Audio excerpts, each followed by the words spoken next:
Nous entamons la partie 4 de l'histoire de l'intelligence artificielle, les systèmes d'intelligence artificielle modernes. Bonjour, bienvenue sur Flèche Data Consulting. Je m'appelle Wilfried Agbamante, je suis data scientist et analyste financier. J'accompagne les professionnels et les entreprises dans la transformation de leurs données en décisions stratégiques et résultats concrets. Dans les leçons précédentes, nous avons remonté le fil de l'histoire de l'intelligence artificielle, de ses origines au premier système d'experts, plus aux fondements neuroscientifiques et cognitifs qui inspirent les modèles modernes. Aujourd'hui, nous entrons dans une nouvelle dimension, celle des systèmes d'intelligence artificielle modernes. Des algorithmes capables d'apprendre par eux-mêmes, de comprendre le langage humain et d'interagir intelligemment avec leur environnement. Mais comment ces systèmes fonctionnent-ils réellement? Et surtout, qu'est-ce qui les rend si puissants et omniprésents dans ce monde concret qui est connecté? C'est ce que nous allons explorer ensemble dans cette partie en découvrant les technologies, architectures et concepts qui façonnent l'intelligence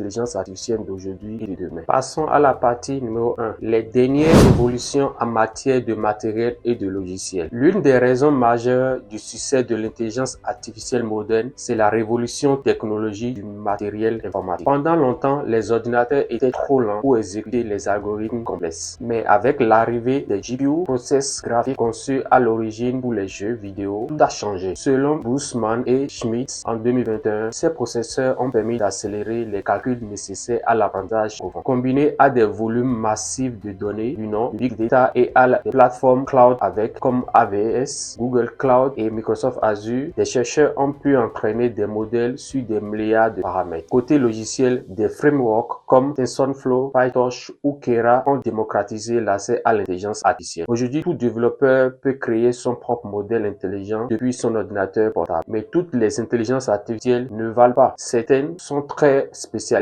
d'autres viennent à imiter l'intelligence humaine dans sa complexité. Partie 2. L'intelligence artificielle étroite et l'intelligence générale. Aujourd'hui, la plupart des systèmes d'intelligence artificielle sont dits étroites ou spécialisés, selon Naron AI. Cela signifie plutôt qu'ils exercent dans une seule tâche précise: reconnaître des visages, traduire des tests, recommander des produits ou diagnostiquer une maladie. Je vous donne deux exemples. Par exemple, premièrement, nous avons AlphaGo, excelle au jeu du Go, mais ne sait pas jouer aux échecs. En deuxième position, nous avons ChatGPT, comprend et génère du test, mais ne sait pas conduire une voiture. En revanche, le rêve ultime des chercheurs est de créer une IA générale, AGI, Artificial General Intelligence, capable de raisonner, apprendre et s'adapter à n'importe quelle situation comme le ferait un humain. Selon Roussel et Novick en 2022, l'AGI reste encore comme un concept théorique. Elle nécessite des avancées profondes en cognition artificielle, en conscience et en raisonnement abstrait, des domaines encore en pleine exploration. Mais avant d'atteindre cette intelligence universelle, les chercheurs ont déjà accompli des progrès spectaculaires dans les domaines concrets, le langage et la vision. Passons à la partie 3. Le traitement du langage et vision par ordinateur. Deux domaines symbolisent le mieux la puissance de l'intelligence artificielle moderne: le traitement du langage naturel, Natural Language Processing, et la vision par ordinateur. Parlons maintenant du traitement du langage naturel. Le Springer Handbook of Speech Processing, écrit par Bernstein et al. En 2008, explique comment les systèmes modernes reconnaissent et génèrent la parole humaine. Grâce à des architectures de réseaux de neurones récurrents et de transformeurs, les machines peuvent comprendre le sens d'une phrase, la traduire ou la reformuler. Des outils comme Siri, Alexa, ChatGPT ou Google Translate en sont les héritiers. Ils ne se contentent plus d'analyser les mots, mais apprennent le contexte, les intentions et même les émotions. Passons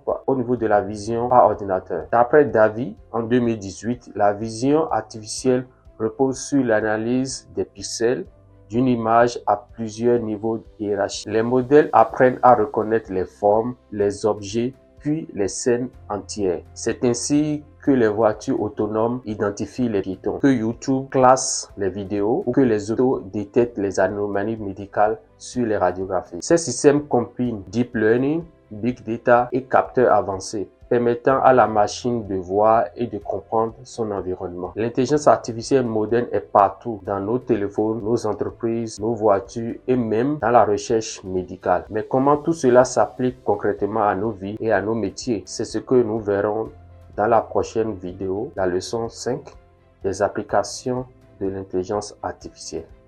Nous venons de terminer la partie 4 de l'histoire de l'intelligence artificielle. En résumé, les systèmes d'intelligence artificielle modernes reposent sur 3 piliers. Premier pilier, les infrastructures matérielles puissantes, des algorithmes d'apprentissage avancés et en dernière position, en une fusion entre langage, vision et raisonnement. Ces innovations transforment déjà nos sociétés et ouvrent la voie à une nouvelle ère où les données deviennent un véritable partenaire stratégique. Restez connectés à Flèche Data Consulting. Dans la prochaine leçon, nous plongerons dans les applications concrètes de l'intelligence artificielle du secteur financier à la médecine en passant par la mobilité et le commerce. Abonnez-vous et ensemble faisons de la data un levier de croissance et d'impact.